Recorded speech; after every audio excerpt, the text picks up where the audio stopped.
Now, the last one we're going to cover here is 210. Vidya Sanghare Taduta Svapna Darshanam. Vidya Sanghare Taduta Svapna Darshanam. The withdrawal of knowledge, light of consciousness, sounds or heralds the vision of dreams that arises from it. What does this mean? And here I'm going to quote Bhaskara directly for you from Mark's book. The knowledge which perceives the world of birth and death, samsara, is described as common, avishishta, to every fettered soul. It is withdrawn when the light of one's own nature dawns. When it is destroyed, the yogin's perception of phenomenal existence that arises from ignorance and deludes the ignorant is said to be the vision of dreams.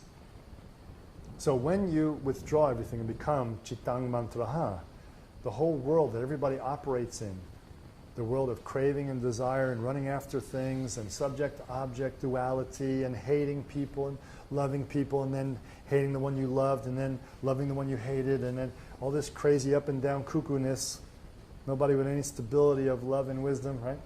That looks like a dream world to the one who is awakened to the reality of Chittang Mantraha. And this is the last verse of the chapter, so it's beautiful bookends. Chittang Mantraha, your mind is that source mind of essence, energy. When you have that source mind of essence, energy, the world of the fettered looks like a dream. To the awakened one is completely different. So our tradition says about it nothing better than Bhaskara could say. This is the stage when we realize the nature of Shiva's abhasa, or Shiva's ability to project appearances into the world out of its own nature, part of its own nature, as a divine dream, and ourself, capital S, as a divine dreamer. Whereas beings ignorant of this truth still feel themselves to be objects and experience themselves to be in the object world. So this is the scriptural basis covered in 1 hour for mind powers. Of course, there's many other scriptures we could have brought in, and even stanzas from the first light or the third light, but we're going to stay with this right now as the basis of it, the source for it. I wanted you to tap into the source of it before we went into the expansion of it. And what we'll be covering, are there any questions that came in or no? No questions came from overseas? You guys didn't like this lecture? People said, don't do sutras. Everyone doesn't like sutras. Everyone gets lost. Too bad. You have to have some traditional training. The mind powers we're going to discuss next time are the power of concentration. These are the classic ones that we need to acquire that come as well naturally with practice. Concentration is number 1. Number 2, tranquil abiding. Number 3, psychic capacities, siddhis like this. Number 4, body essence mind, which means resolving content mind into source. Being essence, being the body essence mind. So it's resolving all that content into mind at source. This is a mind power. Right? Concentration, tranquil abiding, psychic capacities, resolving mind into source. That's a great mind power. That's the number 1, actually. That's Chittang Mantraha. And then the 5th one, power of creation, manifestation, dissolution. So if you have the power to create, as some yogins can say Shazam, and something appears, and then Shazam, and it disappears, that's also acting as the essence of creation itself. Amazing, isn't it? You doubt it, huh? It's fine, doesn't matter. You can still be enlightened without believing it. I've just seen too much. So, my masters directly would demonstrate this stuff all the time. So, we are going to, if you guys have any questions on what we discussed right here, we could cover that for 5 minutes, and then we'll take a break. We'll then film a longer question and answer session with this group that may go into deeper aspects of this chapter 2, because the rest of you need to get on with going to sleep in the other parts of the world, I think. It's morning here. And we'll answer a few questions first, though, and then we'll come back for that second session. And then Kun Mahatma will post the second session's video up online. What's that? We have 2 questions. I'll be posting them within a week. It'll be up and posted within a week if you want to have the further question and answer review of this second chapter. So 2 came in first. We'll take the ones from outside first. Yeah? What is the importance of the image or murti of the deity to mind plus mantra between 1? What is the importance of the image of a deity, right? and the mantra to the mind becoming one with it, yeah? Okay, let's look at that. So when we have not the capacity, the highest capacity, where we can just hear the teachings, put our mind at source and become enlightened in our body, speech, and mind, when we don't have that, we have to work, basically, right? Prayatnaha sarakaha, right? That verse we just did, we have to work, we have to put effort. The mind, through a neurological mechanism we have, working through the brain, through the mirror neurons, becomes exactly what you place your mind upon. It becomes what you place your mind upon. This is why I am a fan of classical tantric art and not modern tantric art. I'm not saying this to hurt anybody's feelings who like modern tantric art, who buy it or make it. But classical tantric art is made the way it is because the form evokes within us the function. The form of the deities that we contemplate and visualize, especially the art like that, but also internally the visualizations. That was ancient media to help the visualizations. The visualizations, the way they are postured, their expressions, the things they're holding in their hands, their accoutrement, etc., bring out certain qualities within us when we know the meaning of them, etc. And they have certain relationships, spatial relationships to each other within the composition of the painting that should remain the way they are, because they then produce that effect within us. So having a deity to place our eyes on is very important if we're at the stage where we're not enlightened, actually.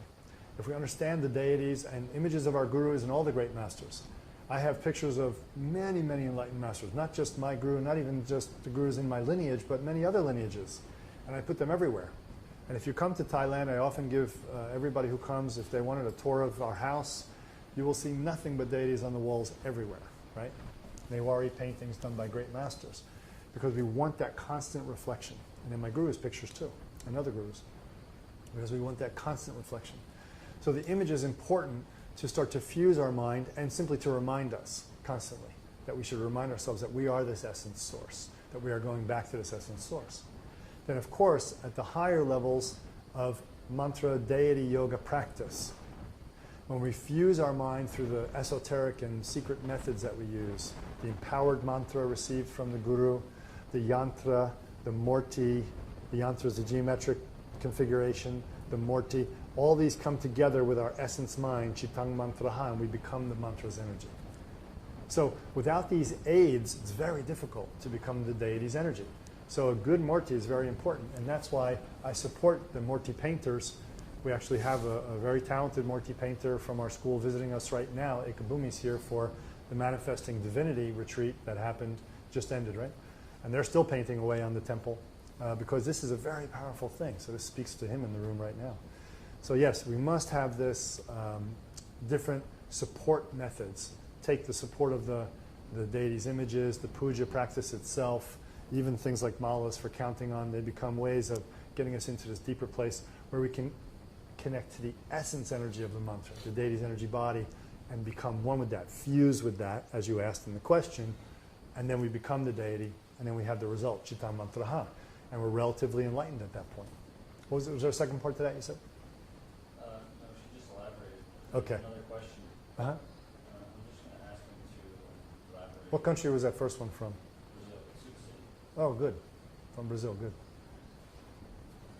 Which will be in Brazil in 18 days, teaching at the big conference. That'll be wonderful. What else? So the second question is, you probably need some clarification. It says, in that sense, are all the practices of the Shakti Shaiva Foundation practice empowerments for this goal? Yeah, that doesn't need any clarification. So in that sense, based on that first question and the answer, are all the practices of Shakti Shaiva Foundation practice that we practice in this school, are they all towards that goal, reaching that goal? And absolutely. You're awakening a wisdom light energy body through the practices in one section.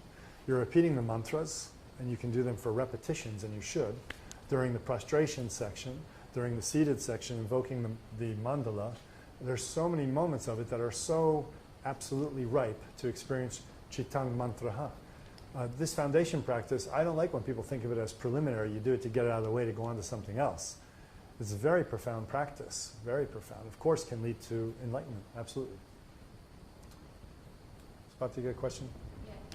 You said that we shouldn't relate to mantra as words or as like mindless repetition. So I'm wondering, on a pragmatic level, how should we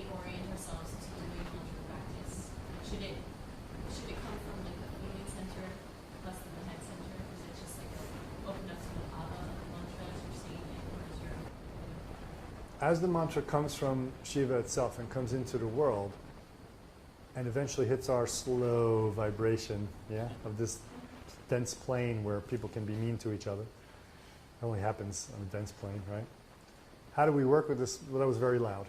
How we work with the mantra pragmatically is, as the mantra comes to this dense plane, right, we don't want to relate to mantra as just words. We want to relate to it as source. So we've got to remember it's tied to source. It hasn't left source. It's like strung from source, And it's still attached. It's still pure in its essence. If we think of it as words, like when we read novels or write books or do whatever we do with words, speak words, profanity in fact, then we're putting it in a category which it is not. And if we relate to mantra as words that we speak, then we are going to get a lower result, more a numbing of the mind. Really anti-result, I would say. Instead, the proper orientation to relate to our mantra practice should be, as Crystal said, to place ourselves in that deeper bhava. You should, and how can I say how to do this, but the way I practiced it for years with my guru was to close my eyes, go deep into my central channel. This is the way I was instructed. Get that breathing going that gets us in central channel, whether it's Rudy's double breathing or whether it's Sohang or whatever it is, after a big yoga session.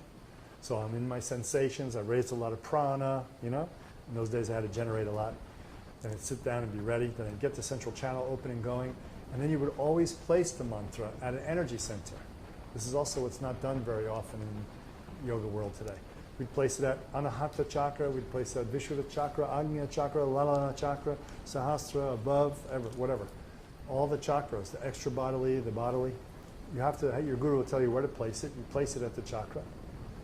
And then you start to pierce, you have to pierce the mantra. What are you piercing? You're piercing your normal understanding of word and sound. You're piercing your own karmic limitation of normal understanding of word and sound. And if you repeat that mantra with an open bhava of a little bit of effort and intensity to go to the center of what that mantra's energy really is, you ride the energy back to source. I've been teaching this for 27 years. You've got to ride the energy back to source. Because that's what Tantra showed me, if anything. Tantra showed me that it is such a fast path to realization. Because whether it's a mantra, a yantra, a yoga posture, a sexual meditation, a breathing, whatever you're doing in Tantra, if you're not realized yet, you ride those energies that are created back to your own essence, nature, to source, and you have realization. That's what it's about, right? So you have to use your inner energy of strength, swabala, to connect to try to connect to the subtlety that mantra represents as an emanation of source energy. And then you'll get great results. Then it will really change you. Huge transformations. Shaktipata, awakening, but you have to stay with it too. These things don't happen in one shot unless you have very high capacity. So many people say, I've been doing that mantra for 5 years, I haven't had realization, I'm going to give up. Well, maybe you should give up the way you were doing it rather than give up the mantra. Maybe you should get reinitiated because you lost your love for it and you don't know what you're doing anymore. Receive the instructions once again. Go back and practice correctly with new purified motive, and then you'll get result. Mantra always gives result. Some people don't. Mantra always works. Some people don't. So when you change yourself and you approach the mantra correctly, then it works. Because it is coming straight from God. It is God. Your mind is God. So once you fuse it with mantra, you get the result. Okay? Any other in the room? Do two more minutes and then we'll cap it, yeah. Earlier we mentioned that knowledge is bondage, but we also discussed that knowledge is food. Is that the way that knowledge stops becoming bondage when it becomes a source of nourishment in that sense? We have two different kinds of knowledge that we're using in English to describe the word jnanam, and even in the sutras I've seen them described both ways, and it's kind of confusing sometimes. We have to get it out of context. I would say that when we talk about knowledge, jnanam anam, this phrase that we have from the second chapter, that knowledge is a sustenance of the yogin rather than the food. This knowledge that's being described here is knowledge of your own essence nature. Now, when you are a realized being, you have a certain realization about the nature of knowledge, and that knowledge is sacred. because knowledge leads to realization. Knowledge of anything. Physics, engineering, chemistry, understood properly. A wisdom being who is an engineer, a wisdom being who is a chemist, a wisdom being who's a nutritionist, any kind of knowledge, whatever it is, a literature expert. These types of knowledge then are seen on the spectrum of knowledge emanating from source, you see? But what's really pointed to in these verses are, in the first chapter, Jnanam Bandha, that knowledge is that intellectual knowledge of myself knowing something. The knower, the known, and the knowing. And having those three separate poles keeps me in bondage. I don't feel like I'm one with her when I observe her. I feel like I'm observing her and analyzing her, and we're separate. So I don't have that one feeling of love and wisdom, compassion. That's what that second verse of First Light is referring to. So when I can get rid of that and have my true knowledge of myself, Ajnanam Bandha, not knowing, right, is also bondage, not knowing my true nature. When I know my true nature, then I'm one. When we say Jnanam Anam, that now is using the term jnanam, not to be normal, mundane, information type knowledge, but the understanding of knowledge as that which is acquired over very long years of imbibing and realizing something deeper. Yeah, and then that realization that comes from it. So that knowledge, that jnanam there is referring to realization, and that realization sustains us as yogins. That realization is what gives us our life, basically, our direction, our understanding. Yeah.